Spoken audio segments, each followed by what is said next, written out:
হতে হতে একদিন সব বাচ্চা প্রতিবন্ধী হয়ে যাবে, এক কথায়। ও কিভাবে ম্যাডামদের সাথে মিশতে হয়, মন জয় করতে হয়, ওর কাছ থেকে আমাদের শিখার আছে। মানুষ বলে শিক্ষার শেষ নাই, রামিসার কাছ থেকে শিক্ষার শেষ ছিল না।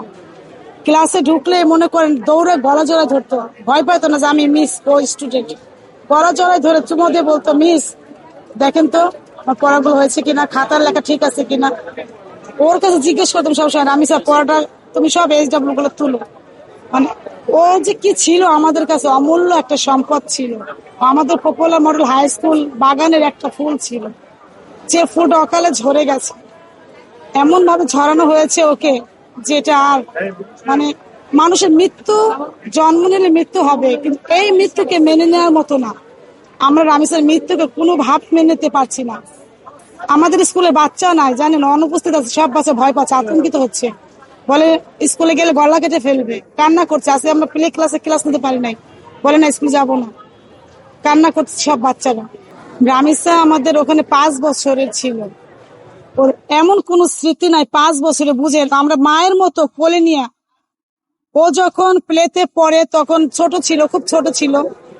তখন আমি ওকে, যেহেতু আমি প্লে ক্লাসের ক্লাস টিচার ছিলাম, ওই ক্লাসটা সামলানোর দায়িত্ব আমার ছিল। আমি ওকে কোলে নিয়ে বোর্ডে লেখাইতাম। ও নিচে বসতে চাইতো না, ও ক্লাসে গেলে আমার কোলে উঠে বসতো, মিস আমি আপনার কোলে বসে, আমাকে হ্যাঁ বসো। ওর আম্মু দিয়ে চলে গেলে ও আর কান্না করতো না, বলতো আম্মু তুমি যাও, মিস আছে, আমি মিসের সাথে থাকবো। মানে শেষের দিন না তো আমি জানতাম না এরকম আমাদের হৃদয় বিদারক একটা ঘটনা ঘটে যাবে। শেষ ক্লাসের দিন আমাদের ড্রয়িং পরীক্ষা ছিল, তো প্রতিযোগিতা ছিল। ওকে আবার শরীর ড্রয়িং করে নিয়ে গেছে, জিয়া বলতেছে মিস দেখেন না সুন্দর হয়েছে। আমাকে হ্যাঁ মা অনেক সুন্দর হয়েছে, কারণ ফার্স্ট হবো। ওকে হ্যাঁ তুমি ফার্স্ট হবো, তুমি ফার্স্ট হবো। শেষ বিদায়ের দিন ওকে আমি একটা ধমক দিয়েছিলাম, জানেন আইডি কার্ডটা নেয়নি, ও আইডি কার্ডটা বাসায় রেখে গেছে। তা বলছে রামিসা তুমি কেন আইডি কার্ডটা আনুনি, আমি তোমার মা আসলে বলে দিই। ও আমার দিকে তাকাই ছিল, ওই তাকানো চাহনিটা আমি আজ বলতে পারি। মনে হয় কি রামিসা আমার দিকে তাকায় আছে, এখনো আমার দিকে তাকায় আছে। মানে ওর স্মৃতি ভোলার মতো না, ওর স্মৃতি ভোলার মতো না। আমরা স্কুলে শিক্ষক থেকে স্টুডেন্ট আমরা যারা আছি সবাই শোকাহত। আমরা গভীর ভাবে শোক প্রকাশ করছি। আমাদের সব শেষ। আমাদের স্কুলের যে একটা প্রাণবন্ত একটা পরিবেশ ছিল, এটা রামিসা চলে গেছে, আমাদের পরিবেশটা চলে গেছে।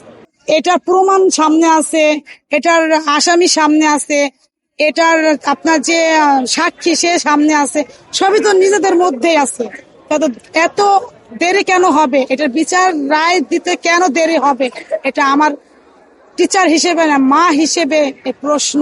আমার সন্তান রামিসা, আমার সন্তান, এই জনগণের সামনে, ওদের বাসার সামনে রামিসাকে যেভাবে হত্যা করা হয়েছে, ওকে ওই রকম ভাবে হত্যা করা হোক। তো হতে হতে একদিন সব বাচ্চা প্রতিবন্ধী হয়ে যাবে, এক কথায়। কোনো বাচ্চাকে মা ছাড়ছে না, সেটা ছোট হোক বা বড় হোক, ছেলে হোক বা মেয়ে হোক।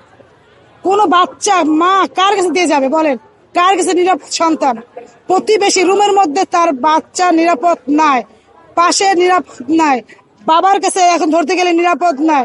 কার কাছে বাচ্চা রাখবে? আমার বাচ্চা তুমি ওখানে এটা করবা না, তুমি ওখানে ওটা করবা না, এই করবা না, সেই করবা না। বাচ্চাগুলো নিতে নিতে তো একদম ব্রেনটা কি হয়ে যাবে, প্রতিবন্ধী। আপনি বিগত এই যদি আপনারা এটা যদি না কার্যকর করেন ফাঁসি, তাহলে 10 বছরের মধ্যে প্রত্যেকটা মা বাচ্চা জন্ম দিবে না ভয়ে।